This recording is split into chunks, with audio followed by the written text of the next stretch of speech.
Alors, donc là, je vais vous présenter sur cette vidéo comment estimer une moyenne, faire l'intervalle de confiance dans le cas où j'ai moins de 30 données.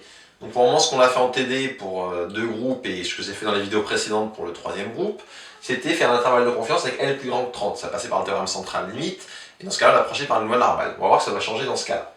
Alors, qu'est-ce qui va changer? Donc on va considérer toujours la moyenne empirique, xn bar. On va retirer moins la moyenne. Alors là, dans l'exo qu'on fait, la moyenne s'appelle G. Bon, je vais l'appeler grand G comme dans l'exo. Dans l'exo, ça s'appelle G, mais en général, c'est M comme moyenne. D'accord, d'habitude, c'est M comme moyenne. On divise par... Normalement, c'est par sigma, mais on ne le connaît pas. Donc, je rappelle par Sn, dans ce cas-là, l'écart type empirique. Et on fait fois racine de n.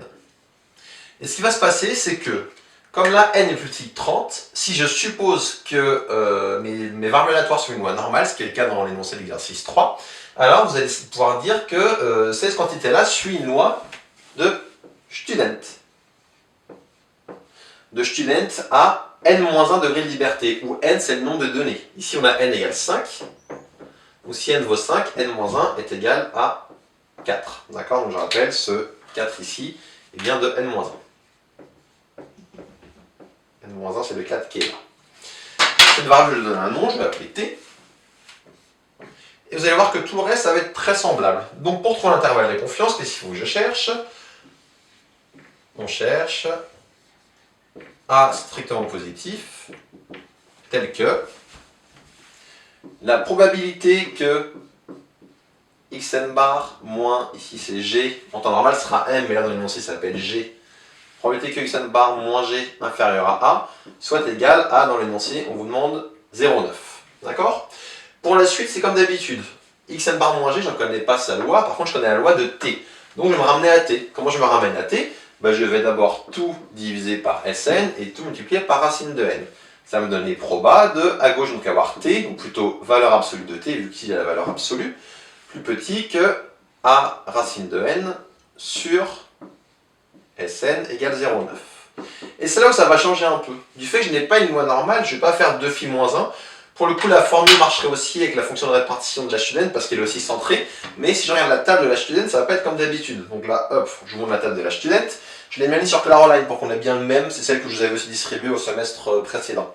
Donc si on regarde la table de la student, ce que ça vous donne, je vais essayer de zoomer ici. Bon, je ne me rends pas compte de vers quel axe est en train d'être filmé, j'espère que vous voyez bien.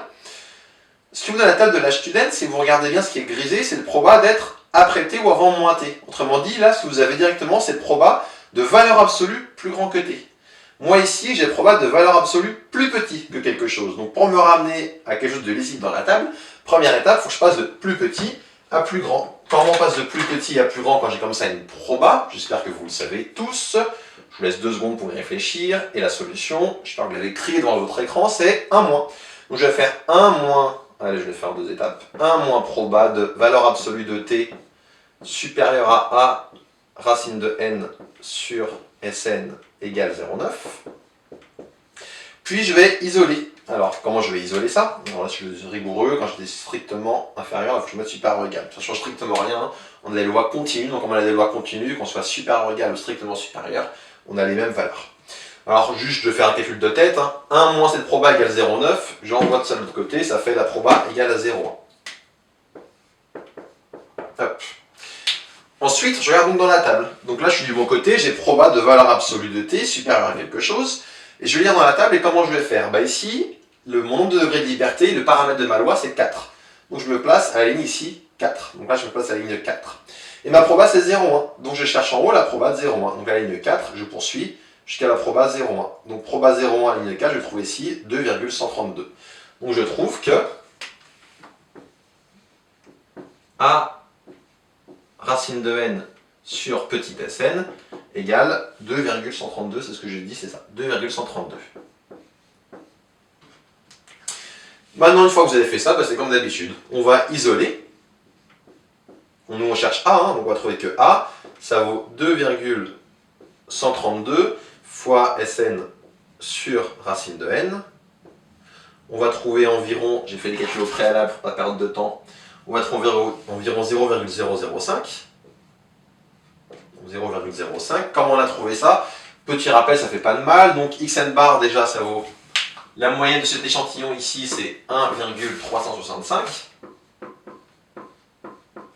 Pour calculer Sn, qui est là, comment est-ce qu'on fait pour calculer Sn?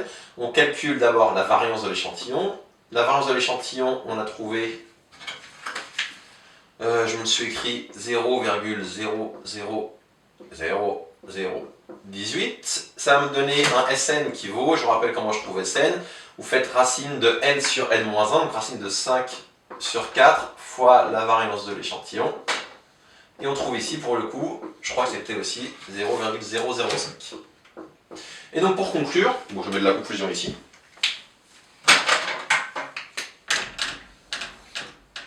Ce que l'on trouve ici, c'est que, donc,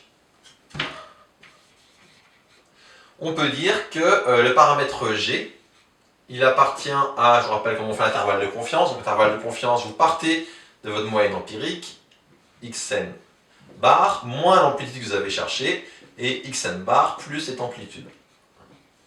Et donc ça vous donne G, ici, appartient à, quand vous faites xn bar moins xn bar plus a, à 1,36, point virgule, 1,37, avec une proba, bien précisée à chaque fois, avec une proba de 0,9. Et ça termine le calcul. Donc pour récapituler, vous remarquez que quand le nombre de données est plus petit que 30, la démarche est grosso modo la même. La seule chose qui change, c'est qu'on a une loi de student au lieu d'avoir une loi normale. Une loi student à n-1 degré de liberté, où n c'est le nombre de données. Ici j'avais 5 données, donc n-1 ça fait 4. Et que comme j'ai une loi de student et pas une loi normale, bah, quand j'arrive là, comme je ne vais pas lire dans la loi normale, il faut que je fasse pas le 2 phi moins 1, mais il faut que je m'adapte à la table que j'ai. Et dans la table que j'ai, ce que je connais, c'est proba de valeur absolue plus grand qu'un truc. Donc je me ramène à ça. Une fois que je me ramène à ça, c'est comme d'habitude. Je lis dans la table, j'inverse, je trouve mon intervalle de confiance. Donc c'est vraiment tout pareil quasiment.